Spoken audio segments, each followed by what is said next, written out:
Well, hey there. Happy Worth It Wednesday. I must apologize. If you can't tell, I'm just a little bit congested today.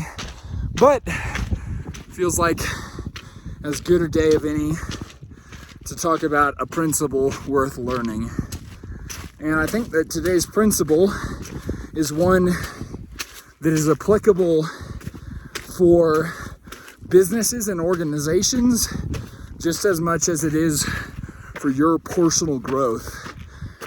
And the principle is that you don't stop bad habits, you replace them. Say it again. You don't stop bad habits, you replace them. I once heard someone that was really familiar with gardening talk about the fact that if you have weeds in your garden and you have things that are popping up that are unwanted in your garden, parasites, things that detract from the potential and the fullness of what that garden could be, things that quite literally detract from the fruitfulness of the garden. One of the things that this guy said is, he said, you can pull weeds all you want, and certainly there's value in pulling weeds, but he said that the greatest deterrent to weeds in your garden, this is powerful, the greatest deterrent to weeds in your garden is not pulling them. The greatest deterrent to weeds in the garden is healthy growth. Oh, so good. I love talking about this. And the science of habits actually reinforces this. It says that if you as a person have something that you want to get rid of, maybe it's an addiction, maybe it's a procrastination error, maybe it's something that you just don't like doing that you've always done, maybe it's sleeping in, maybe it's relational issues.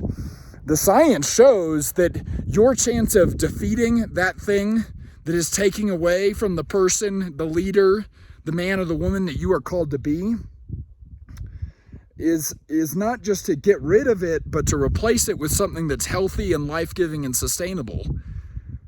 Because you don't get rid of bad habits, you replace them. And so what would it look like for you today to identify something that you are doing routinely, repeatedly, and regularly that is not contributing to your future? And then what would it look like to replace it with something that was productive, something that was fruitful? Now, I think sometimes whenever we hear this, we get all jacked up and we say, yes, instead of Netflix, I'm gonna read.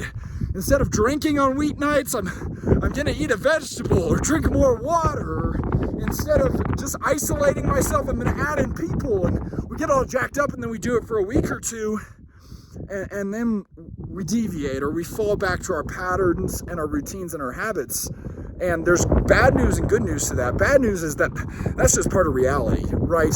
It's not going to be up and to the right. The path for personal growth is never up and to the right straight, right?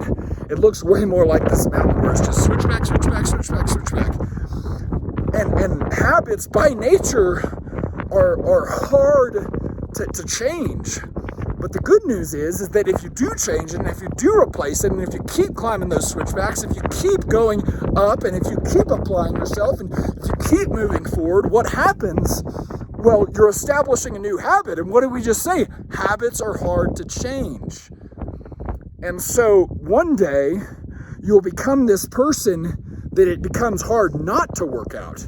That it becomes hard not to be socially connected, that it becomes hard not to drink water, that it becomes hard not to eat healthy. It's not going to happen overnight, but you're replacing habits with habits, and habits are sustainable, habits are durable.